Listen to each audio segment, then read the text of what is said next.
Hi, I'm with Andy Maguire, Group Chief Operating Officer at HSBC, who's joining us at Money 2020 Asia. So how's it going, Andy? Pretty good. Enjoying it so far. Fantastic. And so you've just finished your main stage spot and you mentioned Project Iceberg.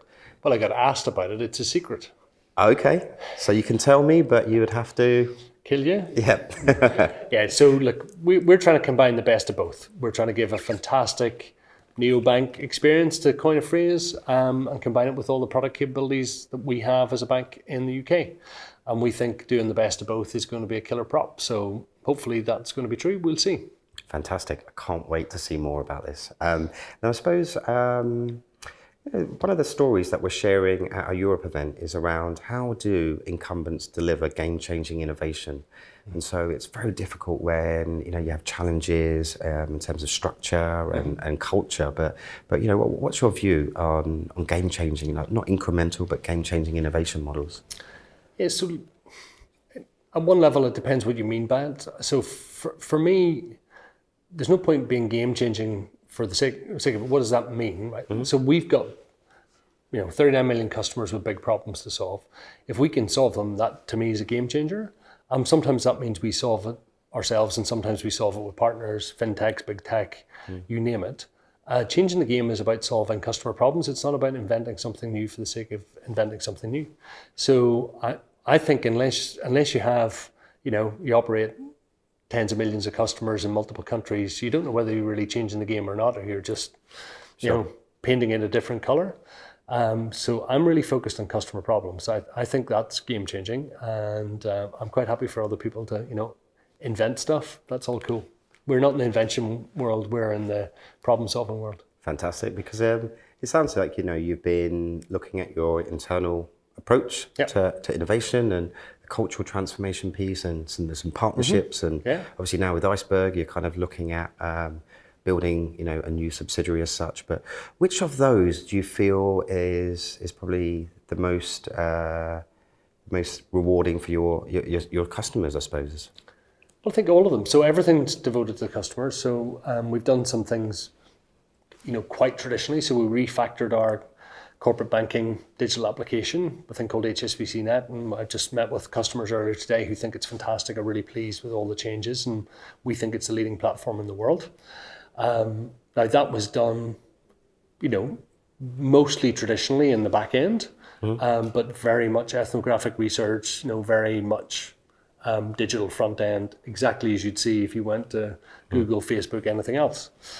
So that's all great. And it's always the combination of two things, right? So you can do as much hip, cool, agile as you like, but you still have to solve the engineering problems in the background. And even our, attackers, they have to solve engineering problems still. And engineering problems are the things that end up killing you one way or another. Yeah. So we want to do both of those together. We're doing our large scale engineering in a more agile way. So we're trying to sort of infect, if you like, the traditional stuff with the new stuff. But also some of those traditional disciplines are still really, really important. We're responsible and trusted with trillions of people's money, and that's a very responsible situation, and we're in a regulated industry. So we've got to have a lot more control. We're not, automating somebody sticking their arm out looking for a cab. That's a different gig. Sure. And what's your partnership kind of thesis at the moment? You guys are partnered with Google, and you guys are speaking on that, and I think Jennifer is speaking on that later today. And it's great to see banks and tech companies kind of coming together. But is there a specific kind of thesis you have for 2019? I think it's been evergreen for the last few years, which is we want to definitely partner with the tech giants because they have scope and scale and actually can deliver stuff to us that we can't get anywhere else. We can't get from fintechs. We're very excited about what we're doing on the cloud. But again, we're doing that with all the traditional controls, if you like, or the cloud equivalent of traditional controls. That really matters. And then we're bringing all the nimbleness that we possibly can by partnering with fintechs. I think I famously said, banks are where fintechs go to die. I still believe that's true. We don't want to crush small aspirational companies.